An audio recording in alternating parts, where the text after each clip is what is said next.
I used to work as a custodian at a middle school for almost 5 years. I was usually on the overnight shift. I'd clock in around 10 at night and stay until right before the sun came up, when the buses started pulling in. At first, I actually liked the job. I didn't have to deal with kids running down the hallways, teachers complaining, or anyone really. The quiet didn't bother me, and I liked being left alone to do my work. But as time went on, I started to notice how different the school felt at night compared to the day. It wasn't just quiet, it felt dead. The building creaked and groaned like it was breathing. And when you're the only person in there, even the smallest sound will set you on edge. You'd hear a locker pop open on its own, or pipes knocking in the walls, and your brain would make you think it was footsteps. I learned to ignore a lot of that. But one part of the school I never got used to was the basement. The school was old, built in the 1950s, and the basement ran underneath half of it. It wasn't finished nicely like the classrooms. It was a concrete maze of storage rooms and long, narrow halls, with pipes and wires hanging overhead. Some rooms were full of old desks. Some had boxes of outdated textbooks. Others had broken furniture stacked high. It always smelled damp, musty. The fluorescent lights buzzed and flickered when they even worked at all. A lot of the time, you had to bring a flashlight just to see where you were going. When I first started, one of the older custodians told me to avoid the basement unless I absolutely had to go down there. He joked that it was haunted. I laughed. But even that first week, I felt uneasy down there. It was like stepping into a different world. There were nights when I'd pass the basement door and feel a chill, just fur. But usually, I didn't have to go down there, so I avoided it. One night, about 2 years into the job, I had a list of tasks taped to my cart. One of them was to bring up a set of folding chairs for an event. I groaned, because the only place those chairs were kept was the basement. I stood at the top of the basement stairwell for a good minute, debating if I could ask my supervisor if it could wait until morning. But I didn't want to look lazy, so I grabbed my flashlight and opened the heavy door. The stairwell echoed with every step, like my boots were too loud. I got to the bottom and flipped the switch, but only a couple of the overhead lights came on. Most of the hallway stayed in darkness. It smelled like wet cement. I turned on my flashlight and started walking. The chairs were supposed to be in the second storage room on the left. The first room was full of old desks piled to the ceiling. The second door was half rusted, and it squealed like nails on a chalkboard when I pulled it open. Inside, the room smelled like dust and old wood polish. The folding chairs were stacked in uneven piles. I bent down and started pulling them out, trying to carry as many as I could so I wouldn't have to make so many trips. I had just picked up 4 when I froze. Somewhere out in the hallway, I heard a soft, dragging sound, like someone slowly sliding their shoe across the floor. I held my breath, still bent over with the chairs in my arms, listening. The sound stopped. I straightened up and peeked into the hallway, shining the flashlight both ways. The beam cut through the dark, but nothing was there. My heart thumped in my ears. I told myself it was probably just the pipes. Or maybe I had shifted a chair without realizing it.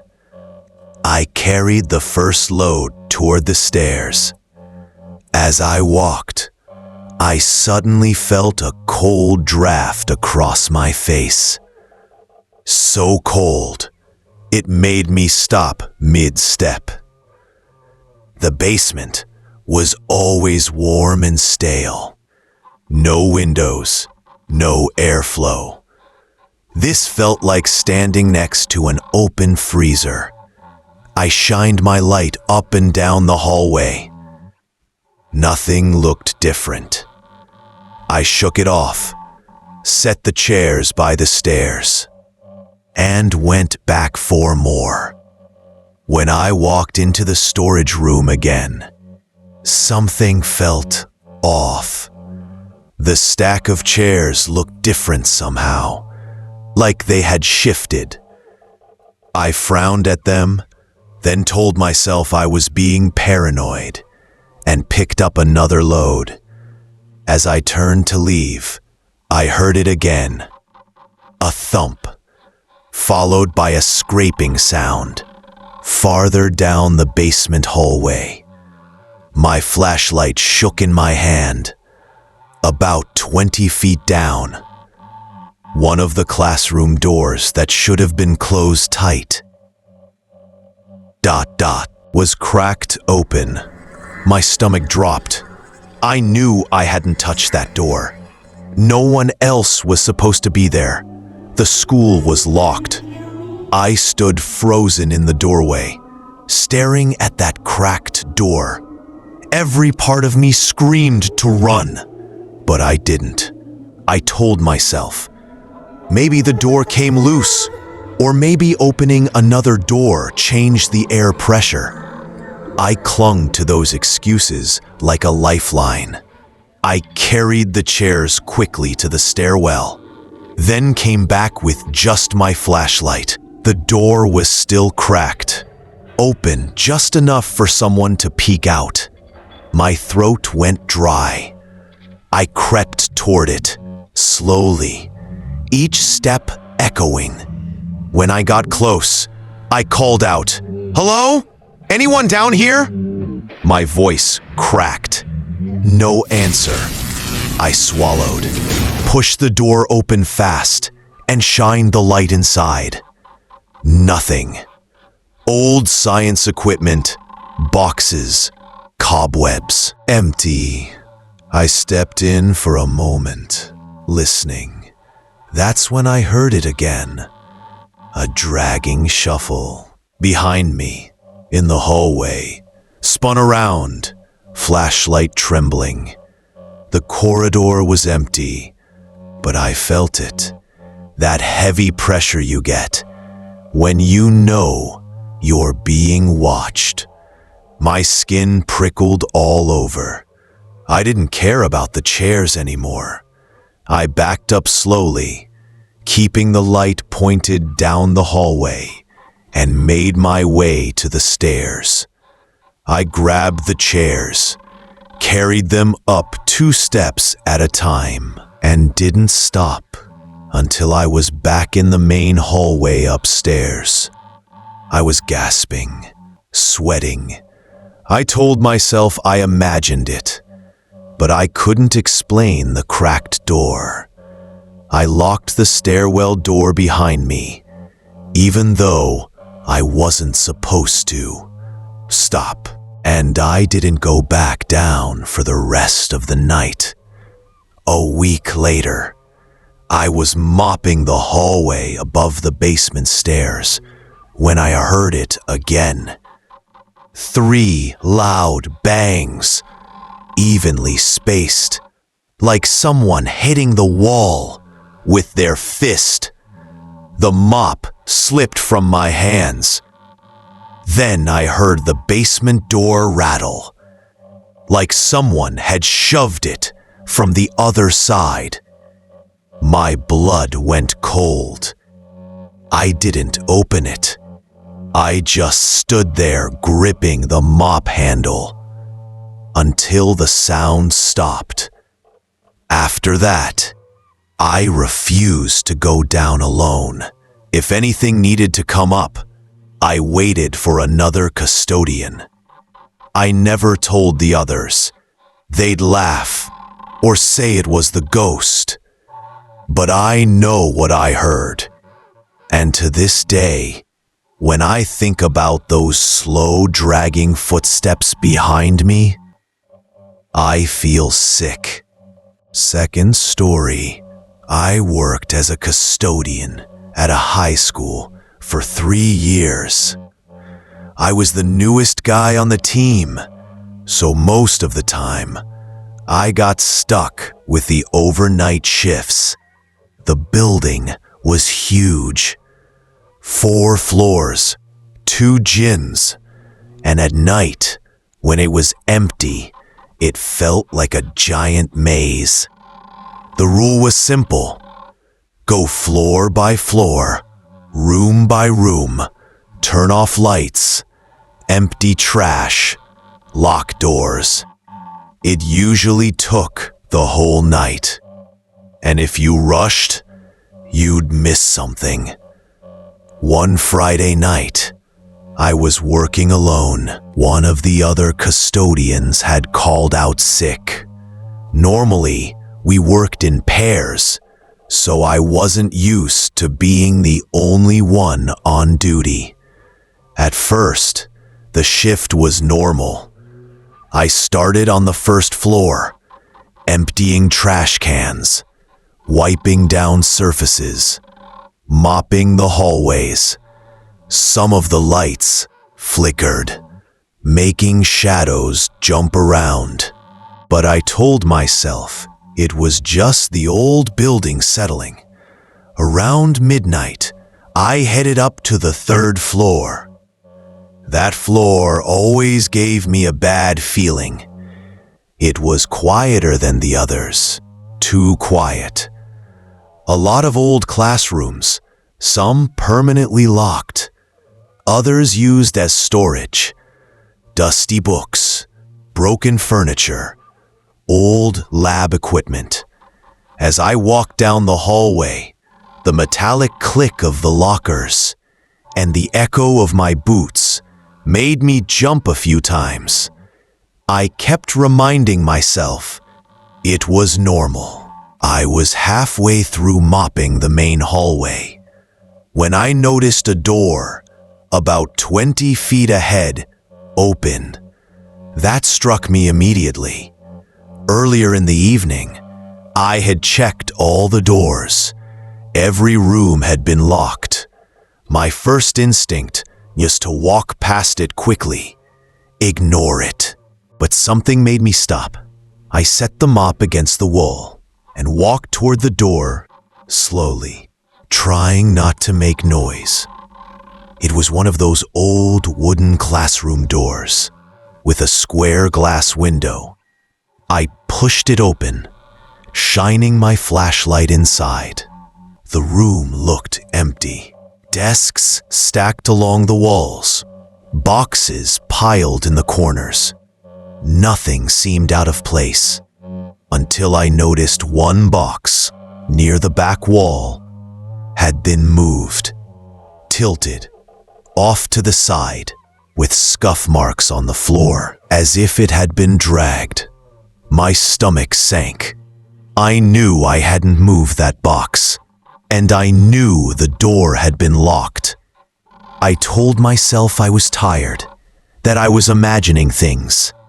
I pulled the door closed, went back to mopping, but my mind kept going back to that room. What if a student had snuck in? But the windows were locked, and the hallway doors were locked too. I tried to stay focused.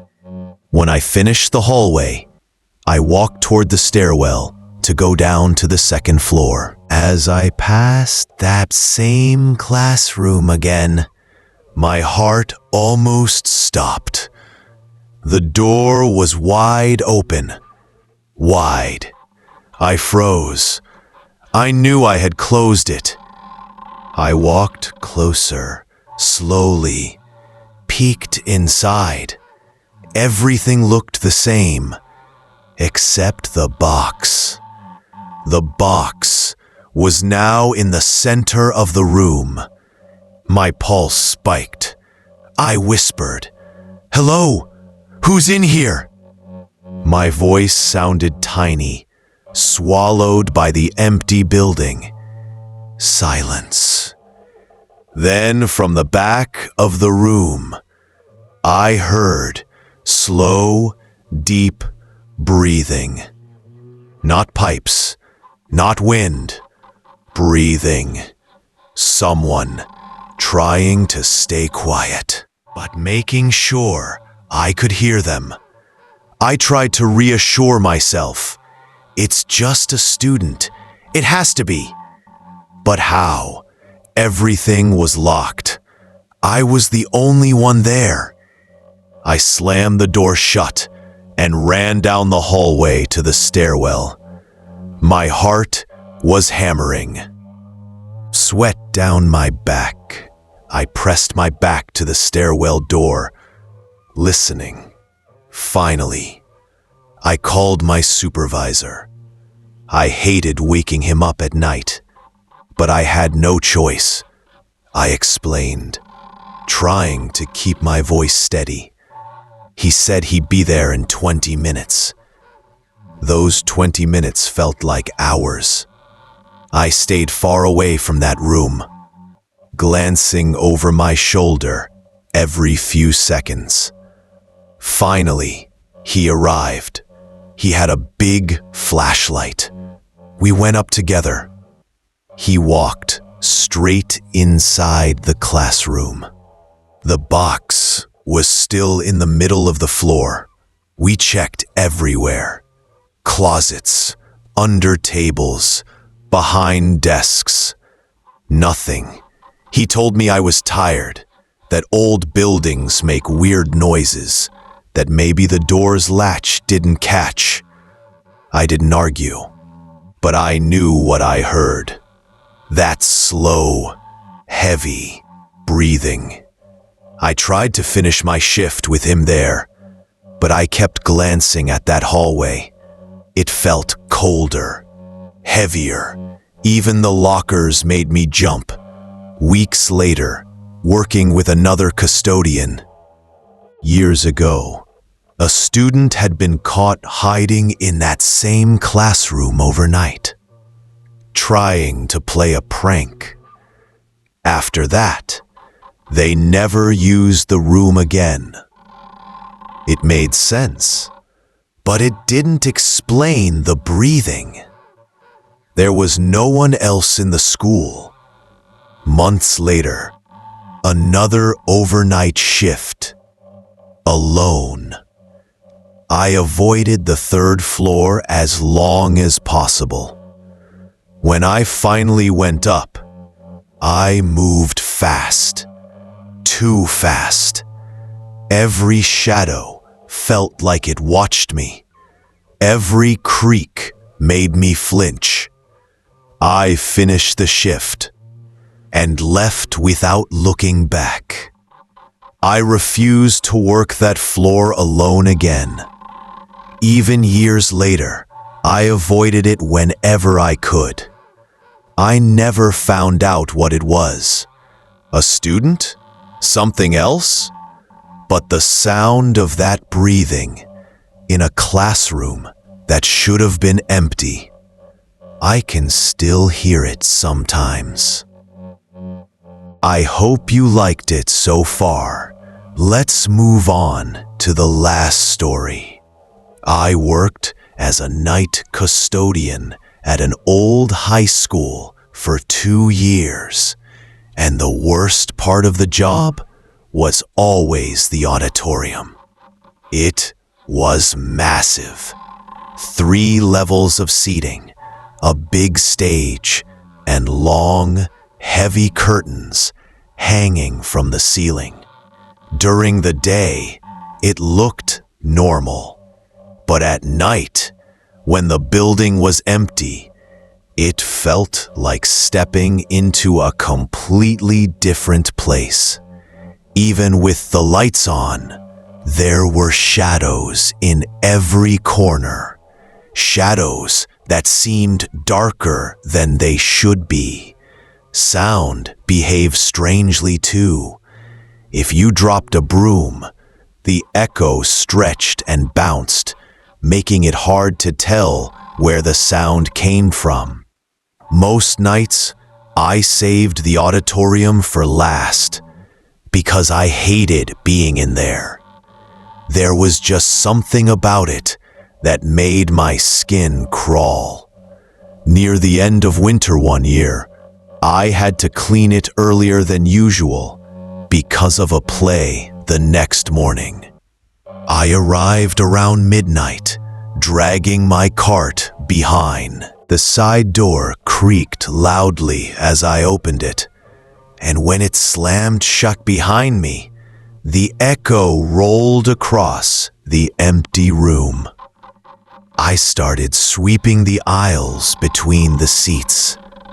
Old metal folding chairs, some bolted down, some loose. My broom scraped across the floor, and the sound echoed through the huge space. After a few minutes, I thought I heard something else. A faint rustling coming from the stage. I froze. I looked toward the stage. Nothing moved. Everything looked still. I told myself it was nothing. Just the building. Just the air. I kept sweeping. A few minutes later, I heard it again. This time, it was clearer. Slow footsteps crossing the stage. I stopped sweeping, looked again. The stage was empty. Still, I climbed the steps, shining my flashlight behind the curtains. Dust everywhere. Props stacked in the corners. Ropes and pulleys hanging above. Everything was still. Too still. But the feeling wouldn't leave me. The feeling that someone was near, just out of sight. I backed off the stage, telling myself it was nothing. A mouse, the building settling. But the tension in my chest didn't go away. I kept working, sweeping, then mopping. As I pushed the mop through the rows, I thought I saw a shadow move across the second tier of seats. I raised my flashlight. Nothing. Just empty chairs. I kept my back close to the wall, moving slowly. When I finished mopping the main floor, I heard it. A whisper. Too soft to understand, but definitely a whisper. Coming from the balcony. My heart hammered. My flashlight trembled. I wanted to run, but I didn't. I called out, my voice weak. "Hello? Anyone up there?" Nothing. Only the echo of my own voice. I finished the main floor, then headed to the stage too. As I climbed the steps, I kept seeing little flickers of movement at the edge of the flashlight's beam. Maybe dust, maybe shadows, maybe not. When I reached the stage, I looked out over the auditorium. Rows and rows of seats fading into darkness. I shined the flashlight toward the balcony, and for a moment, I saw a figure, a silhouette, sitting perfectly still. I blinked, and it was gone. My breath caught. I told myself it was a coat, or a prop, or a trick of the light. I forced myself to do the job. Dusting, moving props, trying to focus. Then, it happened.